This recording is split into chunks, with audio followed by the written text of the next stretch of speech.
Today, Canada is facing a political earthquake unlike anything in its modern history. Alberta and Saskatchewan, the economic engines of the prairies, have stunned the nation by announcing their intention to explore a path toward becoming the 51st and 52nd states of the United States of America. What once seemed like a fringe discussion, whispered in political backrooms or debated in late-night radio shows, has now exploded into the open. For decades, Western alienation has been simmering. But never before has it taken this shape, this scale, this bold a declaration. The question now is no longer if Ottawa will respond, but how. At the heart of this move lies a deep frustration. Alberta, rich with oil and gas reserves, has long complained that federal policies, carbon taxes, and environmental regulations have shackled its prosperity. Saskatchewan, proud of its agricultural base and resource wealth, shares similar grievances, insisting that the federal government in Ottawa has ignored the voices of Western Canadians for far too long. When Prime Minister Mark Carney stepped to the podium in Ottawa, he tried to project calm. He spoke of unity, of dialogue, and of Canada's shared destiny. But behind the polished words, insiders report panic spreading across the federal government. Because this is not just a provincial protest. This is a declaration that two of Canada's most resource-rich provinces are considering walking away, not to form their own country, but to directly align with Washington. And then there's the United States. President Donald Trump wasted no time responding. Within hours of the announcement, he congratulated Alberta Premier Danielle Smith and Saskatchewan Premier Scott Moe for their courage, and hinted that the doors of America are always open for friends who want freedom, prosperity, and a fair deal.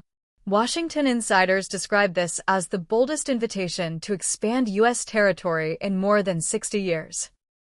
But the path forward is not simple. Joining the United States would require negotiations on trade, defense, taxation, and citizenship.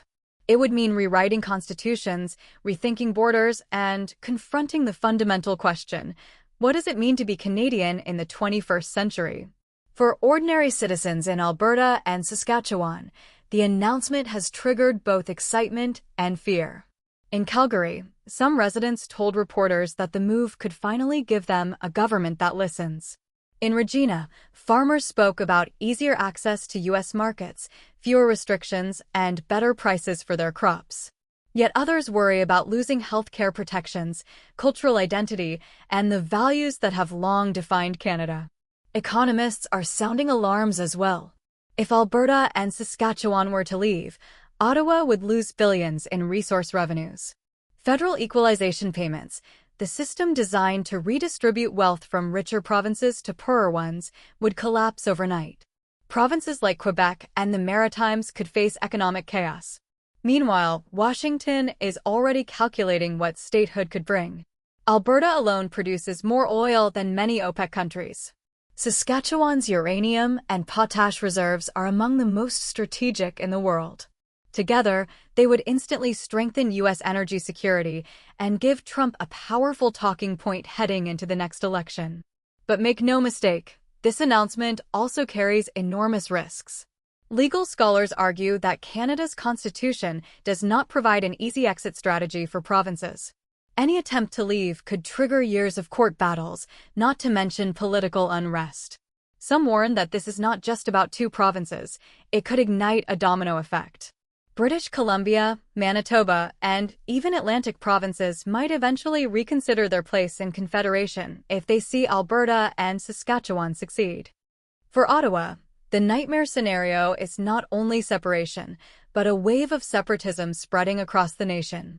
Already, hashtags like #ExitCanada and #51st are trending online, fueled by fiery speeches, viral videos, and heated town halls.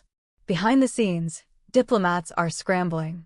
Canada's allies in Europe are urging restraint, fearing instability in North America. Business leaders are calling for calm, warning that investors may pull out if the country descends into uncertainty. And yet, despite the warnings, the momentum in Alberta and Saskatchewan seems to be growing. But beyond economics and politics, there is another layer to this seismic announcement: defense and security. If Alberta and Saskatchewan were to join the United States, the North American map would be redrawn in a way not seen since Alaska and Hawaii entered the Union in 1959. Suddenly, U.S. military jurisdiction would stretch across the prairies. NORAD, the Joint Canada-U.S. Defense System, would face a fundamental shift, with American bases potentially moving deeper into what is now Canadian soil. For Ottawa, this represents not only a loss of territory, but a loss of strategic leverage. Canada has long relied on geography as a shield, vast distances, harsh winters, and close ties with the U.S. But if the prairies become American states, Canada would find itself squeezed, geographically and politically, between an even larger superpower to the south and a restless population at home. And then there are Indigenous nations. Many leaders are already voicing concern, saying that their treaties were signed with Canada, not the United States. They're demanding to know whether their rights, lands, and voices would be respected under American jurisdiction. Some see opportunity in negotiating directly with Washington. Others warn it could erase decades of hard-fought recognition in Canada. This unresolved question could become one of the most complex and divisive issues in the entire debate. Internationally, rivals are watching with interest. Russia and China have long sought ways to destabilize Western alliances. A Canada in turmoil could be an opening. If Alberta and Saskatchewan move southward, NATO cohesion could be shaken, trade agreements disrupted, and Canada's reputation as a stable democracy could suffer irreparable damage. Yet, despite the warnings, momentum continues. Town halls across Alberta and Saskatchewan are filling with citizens demanding answers. Some speak of patriotism and loyalty to Canada. Others say loyalty must be earned, not demanded. And in the background, U.S. strategists are drawing up what insiders describe as roadmaps, detailed outlines of how integration could actually occur if the political stars align. What happens next is uncertain, but one fact cannot be ignored. The announcement has shattered the illusion that Canada's unity is unbreakable. And that realization alone has changed everything. Whether that vision becomes reality remains to be seen.